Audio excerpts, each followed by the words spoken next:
Bienvenidos a Nexo, el podcast del Seminario Bíblico del Uruguay. Nexo es un espacio donde exploramos las conexiones entre la teología y la vida cotidiana, buscando cómo verdades profundas pueden guiar nuestros pasos.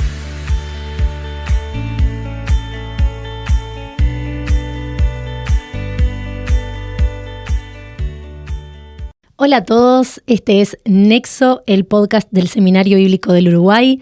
Soy Mercedes, voy a ser su anfitriona del día de hoy y estoy acá con Daniel Duarte, que es el invitado del día de hoy. Hola Daniel, muchas gracias por estar con nosotros acompañándonos.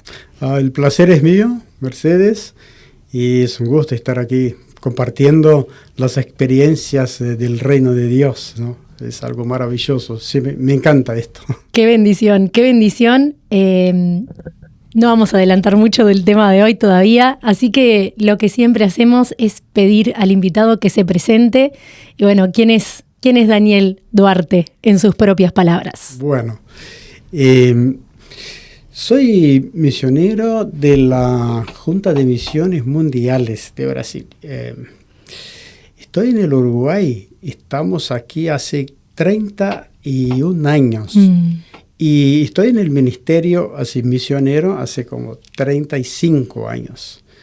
O sea que ya llevo un tiempo en esa área de servir al Señor. Soy casado con Clelia Kerne, tenemos 3 hijos uruguayos y a mí me encanta decir eso, uruguayos, porque es la manera como me identifico yo con la cultura uruguaya. Entonces, es un orgullo para mí decir esto, ¿no? Tengo 3 hijos uruguayos, ¿no? Que es André, Débora y Felipe. Y tengo 3 nietitos. 2 de ellos están en Brasil. Y Rafinha, que es el uruguayo, nacido acá, que también es un año de vida chiquito. Así que es un placer y estamos ahí ya sirviendo al Señor ya hace tiempo. Gracias entonces por compartir tu presentación. Ya sabemos algunas cosas sobre vos, también que naciste en Brasil, por lo que estabas diciendo. Y ¿cómo es? Porque sabemos que sos misionero, porque nos lo acabas de contar. ¿Y cómo es tu testimonio, tu historia con el Señor, ¿no? ¿Cómo llegaste a esta definición de Daniel que nos acabas de contar? Claro. Yo diría que tanto mi conversión como mi llamado a las misiones ha sido un proceso. Y creo que eso ha sido una realidad también de muchos que nacen en una iglesia. Ellos que nacen en una iglesia evangélica, esas personas en general les cuesta descifrar o entender los tiempos, ¿no? De su conversión o de su llamado. Y eso me ha pasado. Entonces ha sido todo un proceso. El proceso de la conversión ha sido un proceso y el llamado misionero ha sido un proceso de Dios en mi vida. Y interesante, Mercedes, que Dios unió, en mi caso, algo que me gustaba, que era viajar, que era conocer nuevas culturas, personas, a lo que Él quería de mi vida. Entonces, a través de proyectos misioneros, cuando termino el seminario, allá en São Paulo, necesitaba un tiempo de experiencia y Dios abrió las puertas para proyectos misioneros en algunos países de América. Y a partir de esos proyectos, y que yo no tuve ningún problema en decir voy, porque me gustaba conocer nuevas culturas, y dije, y oré a Dios, capaz que voy a hacer esto, pero Dios, solo voy, tengo la experiencia, pero vuelvo y acá voy a seguir en otra área del ministerio. Como que ese temor que tenemos a veces los que estamos en la iglesia, ¿no? De asumir algún tipo de compromiso. Pero Dios es Dios, Él sabe cómo trabaja con cada cada uno de nosotros.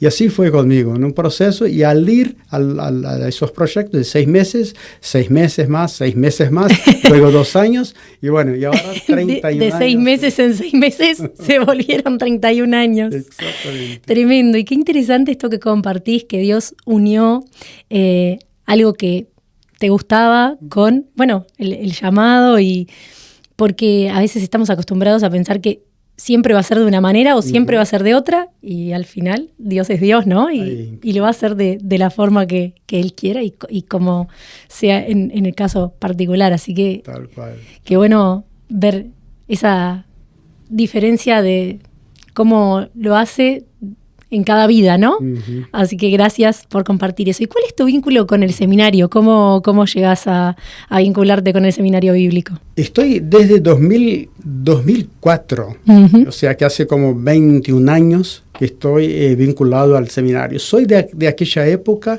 que no teníamos plataforma, no teníamos Zoom, no teníamos un podcast, no teníamos nada relacionado a eso, sino que lo que había eran núcleos del seminario, centros de extensiones esparcidos por muchos lugares del país, y me uní a ese proyecto que en la época lo teníamos. Viajaba mucho con el misionero Milione y íbamos a Tacuarembó, Paso de los Toros, Rivera, y fui a un lugar, una villa que era chiquita, y ahí había una iglesia y gente interesada en aprender, y qué maravilloso era eso. Viajabas más de lo que enseñabas, ¿no? Pero mientras viajabas, compartíamos, y llegando a ese lugar, una ciudad, un pueblo, una villa que se llamaba Minas de Corrales.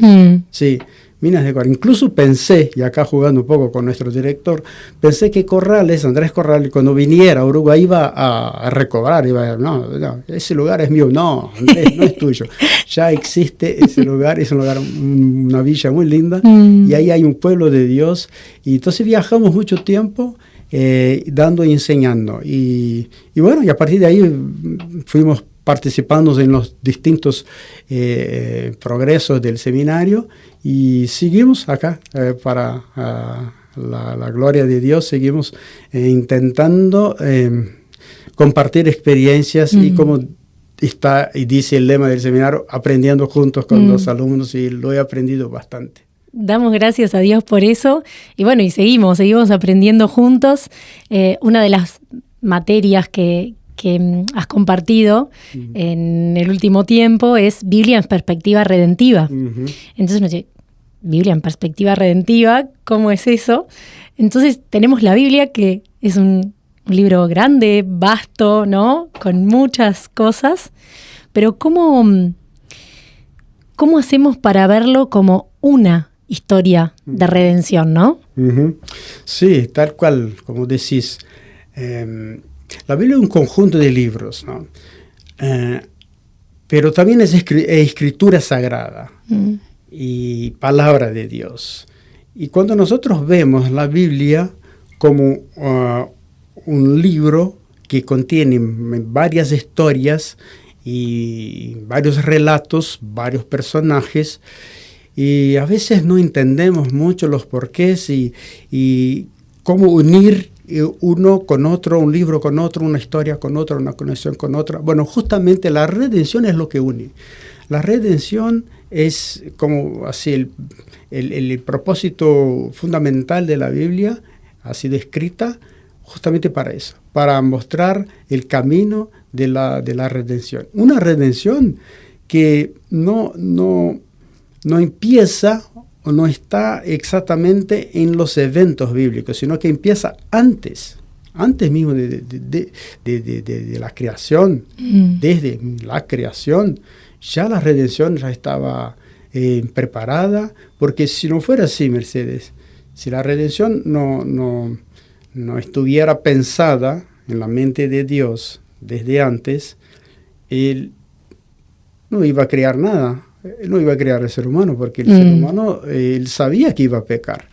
Él sabía que el ser humano iba a embarrar, ¿no? Como dice ahí el lenguaje más popular, ¿no? Todo lo que Dios había hecho. Entonces Dios cuando prepara el plan de la redención, ya sabía que había que el hombre ser humano iba a hacer eso.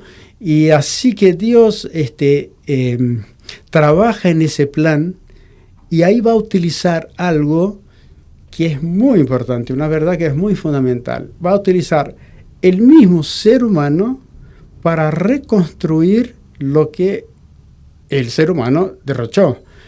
¿Quién era ese ser humano? Bueno, ahí el primer evento bíblico en la historia de nuestra redención es Génesis 3:15, cuando aquí tenemos ahí el protoevangelio, Tremendo. cuando tenemos que sería el primer evangelio, cuando dice que el descendiente de la mujer iba a aplastar la cabeza de la serpiente. Hecho que se va a dar allá en la cruz, para marcar y confirmar nuestra redención. Y ahí, ¿quién es el descendiente de la mujer? Es Jesús. Es un ser humano. Por eso es que es necesario que Dios, de alguna manera, venga a dar una identidad a este ser humano. Y ahí tenemos la historia de esta redención.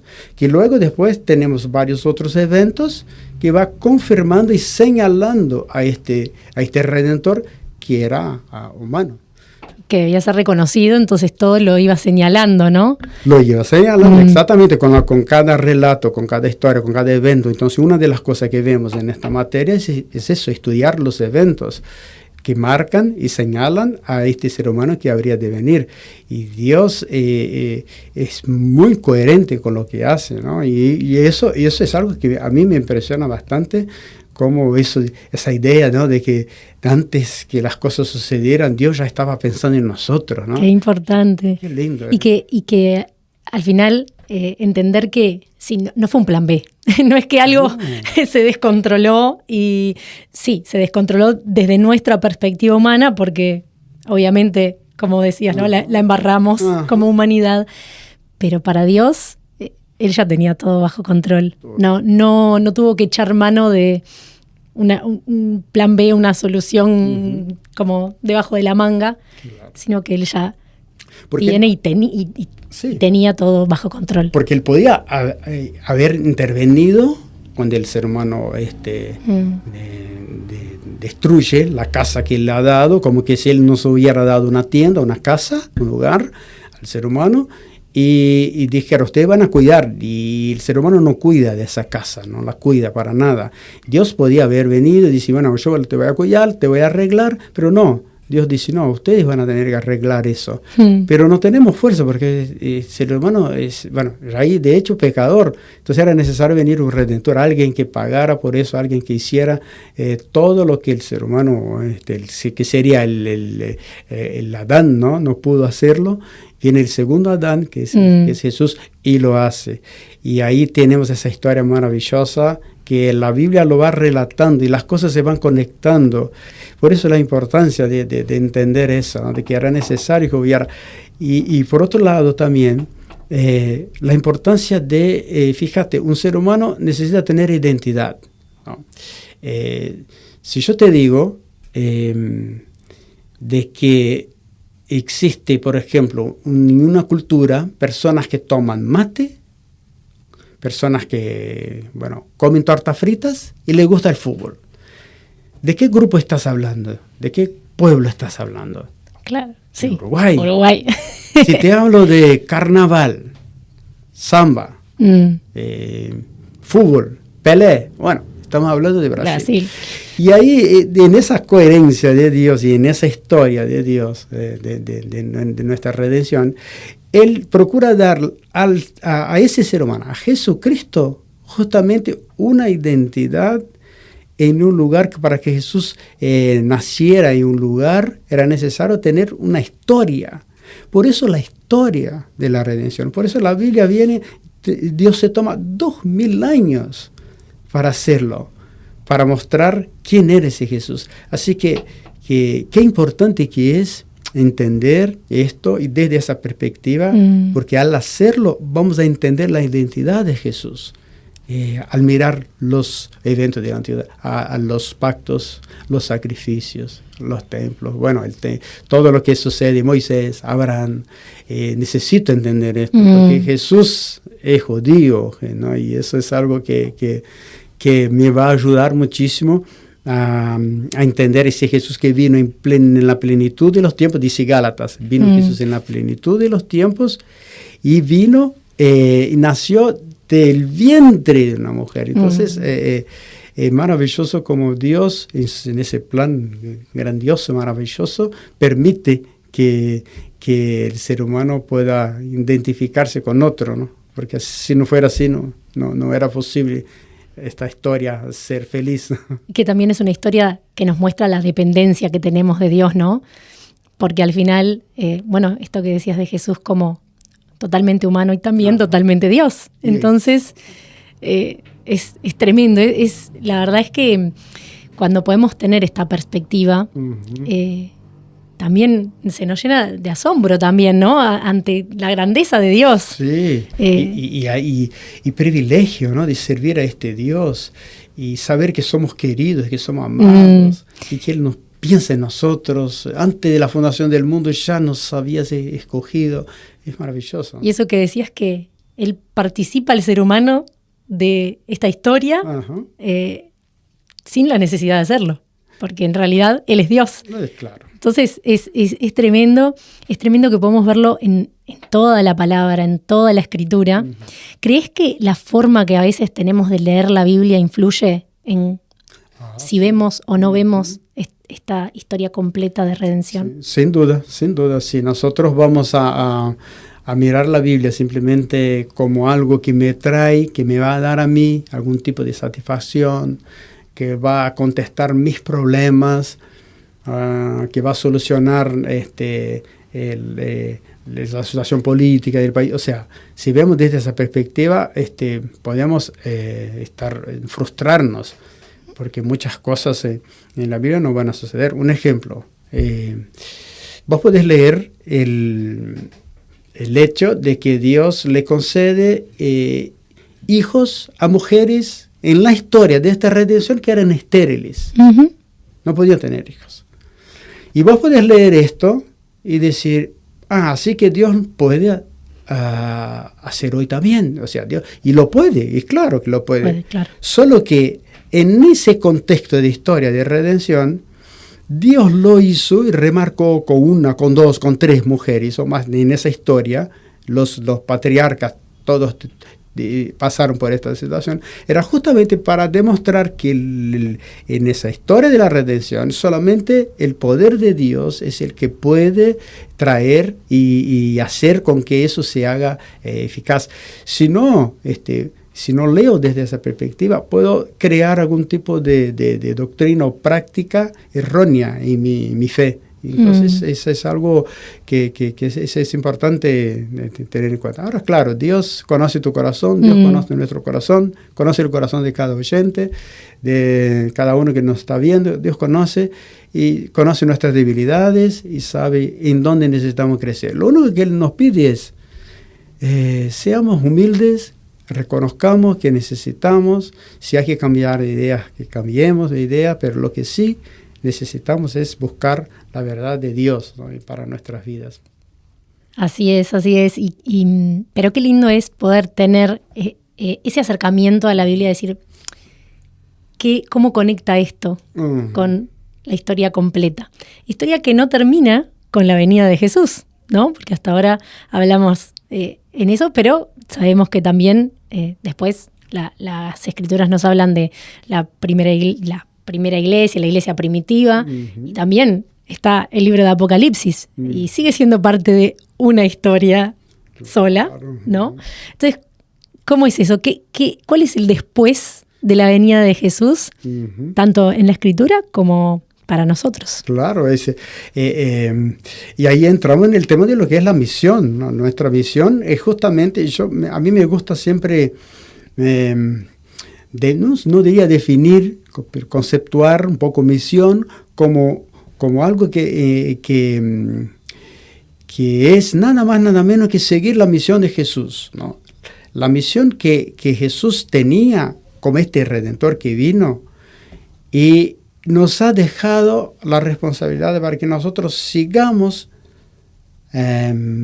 ministrando, ayudando, sirviendo a otros, llevando a otros a que puedan conocer el carácter redentor de Dios, la obra redentora de Dios, y que otros puedan también tener ese mismo acercamiento que podemos decir que nosotros tenemos cuando vemos a ese amor de Jesús por nosotros. Entonces la misión consiste en eso, en seguir haciendo lo que Jesús estaba haciendo. Por eso es que no termina ahí. Esa historia, ella se da a cada día, ¿no? En nuestras vidas, en mi vida en particular, en tu vida, en la vida de cada uno de nosotros, en aquellas áreas que necesitan ser compradas, aquellas áreas de dolor que tenemos, que necesitan de redención también, que tenemos muchas cosas en la vida. Y ese Dios nos concede y nos da esa oportunidad de seguir siendo ministros de este mensaje a otras personas. Entonces, la misión sigue a través de cada uno que haya sido renacido y que haya aceptado, ¿no? ese plan de Dios para su vida. Entonces, la misión sigue y ¿quiénes son los misioneros? Ahí está. ¿Quiénes son? Son todos aquellos que han participado de esta redención en Cristo Jesús, son los que deben de llevar la misión a cabo. La misión, en primer lugar, es de Dios. Y lo bueno es que Él nos invita a que nosotros podamos participar de esta misión. Entonces, todos somos misioneros. Entonces, todos llevamos adelante ese carácter de Dios, esa palabra que Dios tiene para otro a través de nosotros. No podemos cerrarnos de pensar que solamente personas con una cierta capacidad o cierto estudio, no, sí es el misionero. No, todos nosotros somos y tenemos el deber de llevar adelante ese ministerio que Pablo lo va a decir de la reconciliación. Entonces, la misión se da en tu escuela, en la escuela, en el colegio, en la universidad, en tu trabajo, en el vecindario, en todos los lugares. Estoy mostrando quién es Dios y estoy mostrando al otro la redención que puede traer Dios para la vida del otro. Estoy haciendo misión, estoy dentro de la misión y soy un misionero. Ahora, claro, después está otro nivel de misiones, como algo que uno va a otro lugar, un llamado específico a ejercer esa misión en otro lado, pero esto sería misiones en otro aspecto, ¿no? Claro. Pero todos nosotros somos misioneros y podemos hacerlo desde nuestro hogar. Qué bueno tocar este aspecto, ¿no? Porque es verdad que nosotros coloquialmente llamamos misioneros muchas veces a aquellos que dejaron sus países, incluso, sus culturas, y recorrieron muchos kilómetros o pocos, pero salieron de sus casas, de sus entornos. Pero ¿cuántos kilómetros se necesita transitar para ser un misionero? Y bueno, ahí la respuesta es, cada vez que nos despertamos, tenemos un día más de misión. Tal cual, es verdad. La misión es maravillosa, la misión y el privilegio, ¿no? Y otro aspecto lindo de la misión es que esa misión, ella no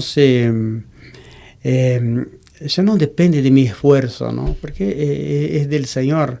Entonces, si yo voy y anuncio que hay un Redentor, que hay alguien que está preocupado por el otro, el trabajo está hecho, o sea, la misión se está haciendo. Pero a veces nos preocupamos con los resultados y pensamos, no soy misionero porque hablé y el otro no se convirtió, pero no, son cosas diferentes, ¿no? Son cosas diferentes. Entonces todos podemos. La iglesia puede ser misionera, cada creyente puede ser un misionero. Nunca podemos huir de esta responsabilidad, porque es lo que Jesús dejó para nosotros, para que nosotros siguiéramos sus pasos, ¿no? En su misión. Y eso que decías de poder reflejar quién es Dios, es su carácter, más allá del resultado inmediato, que a veces es una presión que nosotros mismos nos ponemos según nuestra visión del éxito y según nuestra visión de cómo debería ser el resultado. pero podemos tomar nuestro lugar en esta historia sin entender que el resultado tiene que ser, sino el reflejar. Nuestra preocupación debería ser reflejar quién es Dios. Tal cual, sí, reflejar quién es Dios. Esa es muy importante. Y cuando no entendemos eso, cuando nos cuesta entender ese aspecto, vamos a siempre estar preocupados con números y vamos a relacionar esa obediencia, ¿no? Vamos a pensar de que no somos llamados porque no ha tenido resultado, la gente no está viniendo y a veces sufrimos, nos sentimos fracasados, creyendo que eso está en nosotros. Y nunca. La misión es de Dios, Él hizo todo, llevó 2000 años para seguir escribiendo y esa revelación, ¿no? Dándonos esa revelación progresiva y para llegar a Jesucristo.